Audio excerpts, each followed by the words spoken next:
आज के हमारे एडिटोरियल का टाइटल है एट द हाई टेबल। इसका मतलब है एक उच्च स्तरीय meeting. The Raisina Dialogue lacked diversity. तो अभी हाल ही में ये जो डिस्कशन हुआ, बातचीत हुई रायसेना डायलॉग, इसके बारे में हम यहाँ डिस्कस करेंगे। तो ये जो रायसेना डायलॉग था, लैक्ड, इसमें कमी थी किस चीज़ की? डाइवर्सिटी की, विविधता की। इन कॉन्वर्सेशंस ऑन फॉरेन पॉलिसी, कि विदेश नीति के ऊपर जो बातचीत हुई उसमें विविधता की कमी थी, यानी कि कई ऐसे महत्वपूर्ण मुद्दे थे जिन पे डिस्कशन होना था लेकिन नहीं हुआ। At the 9th edition of the annual Raisina Dialogue, ये नवा संस्करण था। ये जो रायसेना डायलॉग है वार्षिक रूप से आयोजित किया जाता है। इसका नवा संस्करण जो है आयोजित किया गया, और इस आयोजन के दौरान external affairs minister S Jaishankar, कि भारत के जो विदेश मामलों के मंत्री हैं एस जयशंकर, कॉल्ड इंडिया अ ब्रिजिंग पावर। उन्होंने इंडिया के संबंध में क्या कहा? उन्होंने इंडिया के संबंध में कहा कि भारत जो है वो क्या है? एक ब्रिजिंग पावर है, यानी कि भारत एक पुल की तरह काम कर रहा है, विश्व के देशों को समीप लाने का काम कर रहा है। अ कंट्री, भारत एक ऐसा देश है। सीकिंग, सीक का मतलब होता है चाहना, तलाश करना। तो क्या चाह रहा है Bharat? Common ground through a multi vector policy, कि भारत जो है एक ऐसा देश है जो कि कॉमन ग्राउंड तलाशने की कोशिश कर रहा है, एक जो है साझा इंटरेस्ट ढूंढने की कोशिश कर रहा है। थ्रू किसके माध्यम से? A multi vector policy. Multi vector policy का मतलब होता है कोई ऐसी पॉलिसी जो कि देशों के बीच में जो संबंध है उनमें बैलेंस स्थापित करने का प्रयास करे। तो भारत जो है वह एक तरह से देशों के जो रिलेशंस हैं उनमें बैलेंस स्थापित करने का प्रयास कर रहा है। And playing the role, play the role का मतलब है भूमिका अदा करना, ऑफ अ विश्वमित्र और फ्रेंड ऑफ द वर्ल्ड। और भारत जो है कैसी भूमिका अदा कर रहा है?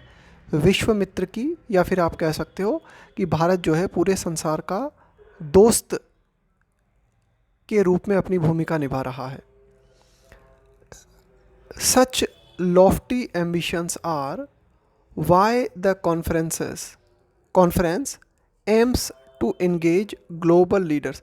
देखो, लॉफ्टी का मतलब होता है बड़े बड़े, जैसे हमने कहा लॉफ्टी टास्क, इसका मतलब हो गया बड़ी बड़ी बातें, ऊंची ऊंची बातें। तो इस तरह की जो बड़ी बड़ी और ऊंची ऊंची महत्वाकांक्षाएं हैं वो कारण है।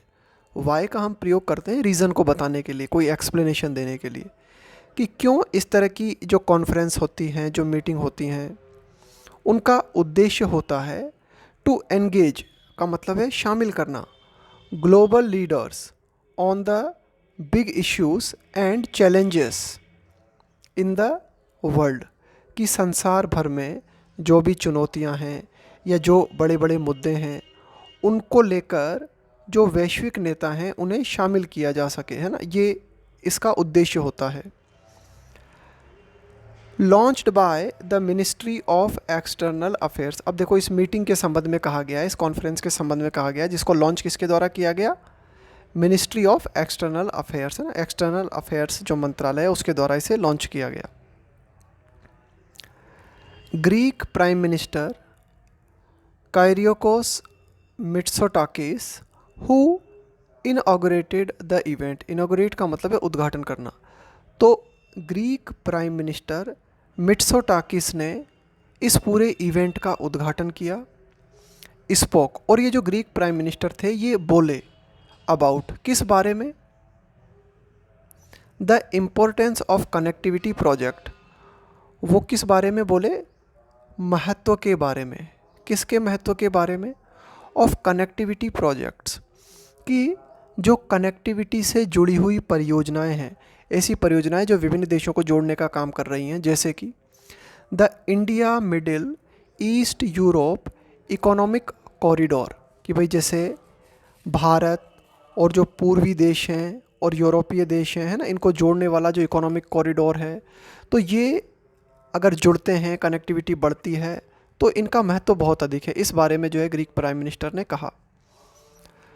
ग्लोबल गवर्नेंस, वैश्विक अगर हम बात करें शासन व्यवस्था की, the inequality at the top of the UN security council, कि संयुक्त राष्ट्र की जो सुरक्षा परिषद है उसके बिल्कुल शीर्ष पे जो असमानता देखने को मिलती है, and the need for reform were discussed, और वहाँ पर सुधार की ज़रूरत है। नीड, रिफॉर्म का मतलब है सुधार, तो इन बातों को डिस्कस किया गया। India's rightful place at the high table of global decision making, rightful का मतलब है जो बिल्कुल ठीक है, उचित है, प्लेस स्थान, at the high table of global decision making, तो ये जो रायसीना डायलॉग था, यहाँ पर भारत का स्थान जो कि काफ़ी ठीक है ना, एक मतलब भारत का स्थान जो है पूरा मतलब बहुत ही अच्छा था। या फिर हम यह भी कह सकते हैं कि जैसा कि मिस्टर जयशंकर ने अपने शब्दों में कहा, put it to be a player, कि भारत जो है एक प्लेयर की भूमिका निभा रहा है, रादर देन का मतलब है के बजाय, अ प्लेइंग फील्ड, कि भारत जो है सिर्फ एक प्लेइंग फील्ड की तरह बिहेव नहीं कर रहा है, भारत स्वयं जो है भागीदारी निभाते हुए एक प्लेयर की भूमिका निभा रहा है। तो ये बात वाज रिफर्ड टू रिपीटेडली, इस बात को बार बार रिफ़र किया गया है ना। एज वाज, जैसा कि किया गया था, as was India success in hosting the G20 last year, कि भारत ने पिछले साल G20 की मेज़बानी की थी, और इसकी सफलता को जिस तरह से बार बार जो है बताया गया था, उसी तरह से वर्तमान में ये जो रायसीना डायलॉग हुआ इसको भी बार बार रिफ़र किया गया। Due to the G20 foreign ministers meeting in Brazil, कि G20 से जुड़े हुए जो विदेश मंत्री हैं उनकी मीटिंग ब्राज़ील में होने के कारण there was no senior ministerial presence from the P5 और द मेजर G7 और ब्रिक 10 कंट्रीज़। तो कुल मिला के यहाँ पर ये बात कही गई है कि G20 के जो विदेश मंत्री हैं उनकी ब्राज़ील में मीटिंग होने के कारण आप कह सकते हो कि कोई भी सीनियर मंत्री जो है वो मौजूद नहीं था। यानी कि अगर हम बात करें P5 या जो G7 कंट्रीज़ हैं या ब्रिक्स 10 कंट्रीज़ हैं, है ना, इनकी तरफ से कोई सीनियर मिनिस्टर मौजूद नहीं था।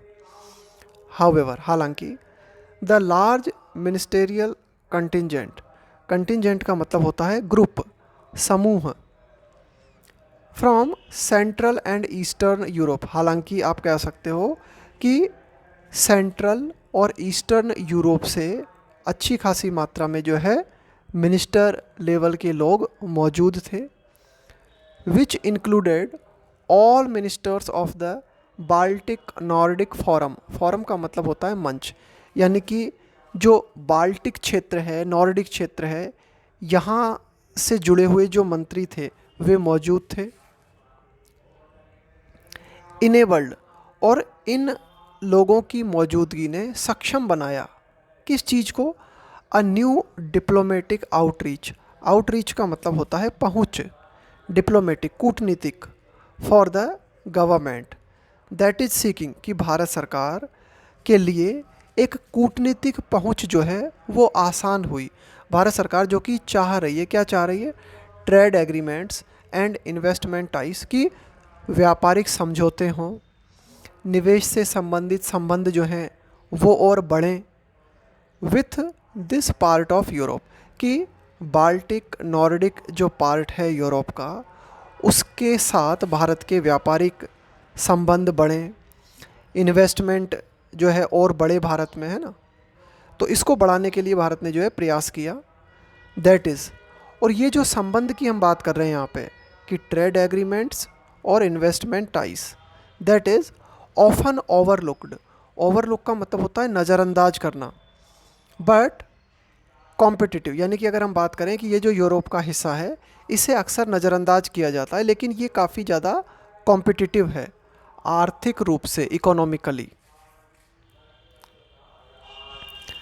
The greater part of the conversations, कि जो बातचीत हुई उसका जो बड़ा हिस्सा था, हालांकि, हाउएवर का मतलब होता है हालांकि, हालांकि जो कन्वर्सेशंस हुई, जो बातचीत हुई, उसका जो बड़ा हिस्सा था वो किस बात पे फोकस्ड था? ऑन ग्लोबल कॉन्फ्लिक्ट्स, कि वैश्विक, कॉन्फ्लिक्ट का मतलब होता है एक तरह से मतभेद, टकराव। तो जो वैश्विक स्तर पे जो टकराव हमें देखने को मिल रहे हैं उनको लेकर ज़्यादातर कॉन्वर्सेशंस फोकस्ड थी। With the heavy presence of the European dignitaries turning the spotlight on the Russian war in Ukraine, यानी कि अगर हम बात करें कि यूरोप के जो कई लोग हैं उनकी मौजूदगी, turning the spotlight, turn the spotlight का मतलब है कि इस ओर ध्यान डालना, है ना, इस ओर ध्यान डालना, on the Russian war in Ukraine, कि ये जो यूक्रेन में रशियन वार चल रहा है इस पर भी जो है ध्यान डाला गया।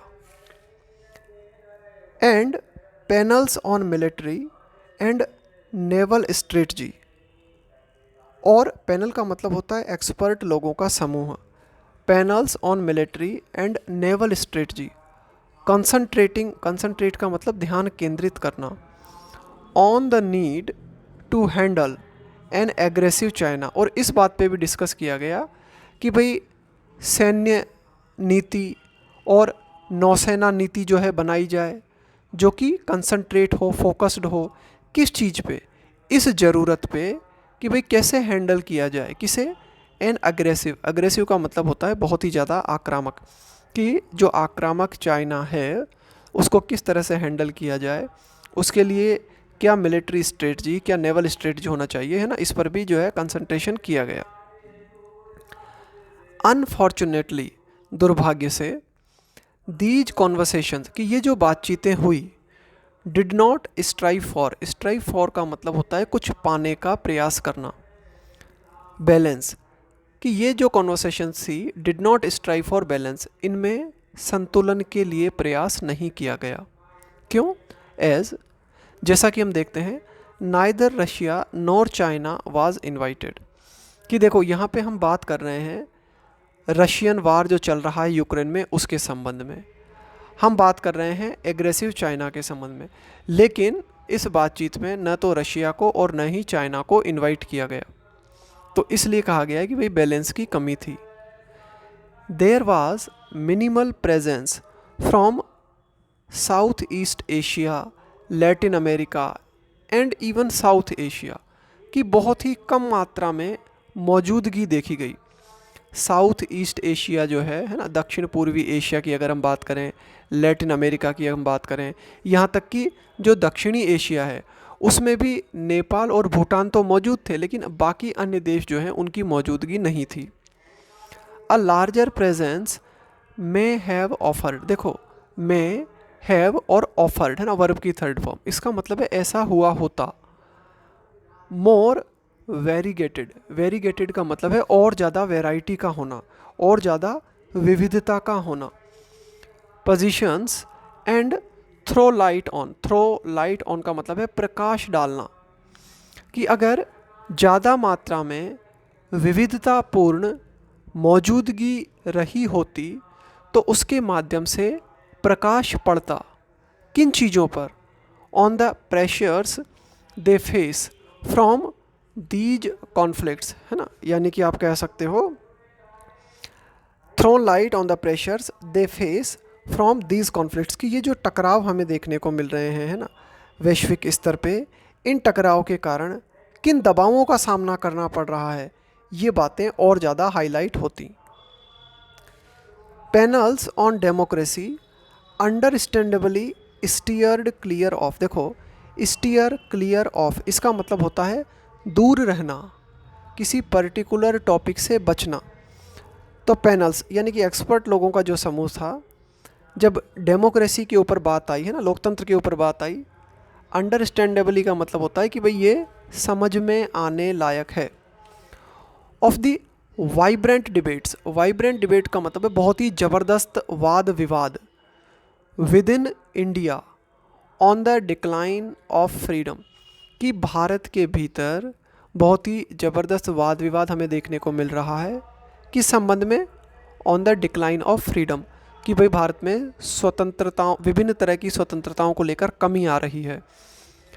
तो इसके संबंध में जो बातचीत होनी चाहिए थी, जो कुछ कहा जाना चाहिए था डेमोक्रेसी के लेकर, इसको अवॉइड किया गया है ना। जो भी पैनल्स थे उन्होंने इस चीज़ को अवॉइड किया। But the lack of non governmental civil society organisations in the discourse, discourse का मतलब है ये जो डिस्कशन था, ये जो बातचीत थी, इसमें जो गैर सरकारी सिविल सोसाइटी बॉडीज़ हैं उनकी कमी होना, है ना, उनकी lack, produced a narrow view, narrow view का मतलब हो गया संकीर्ण view of the challenges that democracy faces worldwide, कि लोकतंत्र को विश्व भर में जिन चुनौतियों का सामना करना पड़ रहा है उसका एक संकीर्ण नज़ारा हमें देखने को मिला। देखो यहाँ पे क्या कहा गया है कि जो non governmental civil society organisations हैं उनकी गैर मौजूदगी जो थी इस डिस्कोर्स में, उसने इस बात को प्रोड्यूस किया। किस बात को प्रोड्यूस किया? हमें ये देखने को मिला कि भाई डेमोक्रेसी जो है पूरे विश्व भर में बहुत ही ज़्यादा संकीर्ण विचारों वाली चुनौतियों को झेल रही है, यानी कि डेमोक्रेसी को पूरे विश्व भर में कई चैलेंजेस का सामना करना पड़ रहा है। नोटेबली एब्सेंट वर कॉन्वर्सेशंस, नोटेबली का मतलब होता है उल्लेखनीय रूप से, कि ये बातें बहुत ही उल्लेखनीय है, यानी कि इन चीज़ों की गैर मौजूदगी थी। किन चीज़ों की? वर कॉन्वर्सेशंस, की बातचीतें, focusing on the Israeli war in Gaza, कि इज़राइल वार है ना, गाज़ा में जो इज़राइल वार चल रहा है उसके ऊपर जो फोकस होना चाहिए था, जो बातचीत होनी चाहिए थी, वो बिल्कुल अब्सेंट थी। सच ओमिशंस, इस तरह के जो ओमिशन है, ओमिशन का मतलब है छोड़ देना, इंक्लूड ना करना। तो देखो इजरायली वार इन गाजा है, कितना महत्वपूर्ण मुद्दा है, लेकिन इसका ओमिशन जो है, इसे इंक्लूड नहीं किया गया डिस्कोर्स के दौरान। नॉट ओनली मीन, तो इसका मतलब क्या है? नॉट ओनली मीन, देखो नॉट ओनली और बट ऑल्सो, न केवल ये बल्कि ये भी। तो इस तरह का जो ओमिशन है, इस तरह के मुद्दों को छोड़ देना है, उसका मतलब जो है क्या है? A lack of diversity in conversation. उससे एक तो हमें ये पता चलता है कि जो बातचीतें हुई उसमें विविधता की कमी थी। At India's premier forum, premier का यहाँ पे मतलब है लीडिंग, चीफ, बहुत ही मुख्य। तो भारत का ये जो बहुत ही मुख्य मंच है फॉर फॉरेन पॉलिसी थिंकिंग, कि विदेश नीति से संबंधित मुद्दों को डिस्कस करने के लिए भारत का जो बहुत ही अहम मंच है, वहाँ पर न केवल हमें मुद्दों की जो विविधता है उसमें कमी देखने को मिली, but they also take something away, लेकिन ये जो इस तरह का ओमिशन हमें देखने को मिलता है कि बड़े बड़े मुद्दे जैसे कि इजरायली वॉर इन गाजा है, इनको ओमिट कर दिया जाता है, उसका मतलब ये भी होता है but they also take something away. देखो टेक अवे का मतलब होता है रिमूव कर देना, कमी कर देना। From mister Jaishankar's otherwise sound observation, कि मिस्टर जयशंकर जो हैं, साउंड ऑब्जर्वेशन का मतलब हुआ बहुत ही गहरा अवलोकन। तो मिस्टर जयशंकर जो हैं उन्होंने कई बातें कही और उन बातों में हमें उनका गहरा अवलोकन देखने को मिलता है। लेकिन ये जो मुद्दे हैं जैसे कि इजरायली वॉर इन गाज़ा है, इस तरह के मुद्दों को मिस कर देना जो है उससे कम हो जाता है। क्या कम हो जाता है? एक तरह से इस बातचीत का महत्व कम हो जाता है। अब देखो क्या कहा मिस्टर जयशंकर ने, उन्होंने कहा that the Raisina Dialogue has become, कि रायसीना डायलॉग जो है वो क्या बन चुका है? The made in India version of the global public square. देखो ग्लोबल पब्लिक स्क्वायर से मतलब है एक ऐसा मंच जहां वैश्विक मुद्दों को डिस्कस किया जाता है। तो रायसीना डायलॉग जो है वो एक तरह से ग्लोबल पब्लिक स्क्वायर का भारतीय संस्करण बन चुका है। जब उन्होंने ऐसी बातें कही तो उनका ये जो ऑब्जर्वेशन था बहुत ही गहरा ऑब्जर्वेशन था, है ना, अन्यथा रूप से हम कहेंगे कि भाई बहुत ही गहरा अच्छा ऑब्जर्वेशन था। लेकिन इस ऑब्जर्वेशन में जो है कमी आ जाती है कब, जब इस तरह के मुद्दों को छोड़ दिया जाता है। किस तरह के मुद्दे? इजरायली वॉर इन गाज़ा, है ना, इस तरह के जो बड़े मुद्दे हैं उन्हें जब ओमिट कर दिया जाता है तो उससे क्या फ़र्क पड़ता है? उससे हमें ये देखने को मिलता है कि भारत का जो प्रमुख मंच है फॉरेन पॉलिसी को लेके, एक तो वहाँ पे डाइवर्सिटी की कमी देखने को मिलती है, और दूसरी बात मिस्टर जयशंकर के द्वारा जो गहरा अवलोकन करते हुए बात कही गई, उस कही गई बात में भी थोड़ी कमी आती है। तो ये था हमारा आज का एडिटोरियल।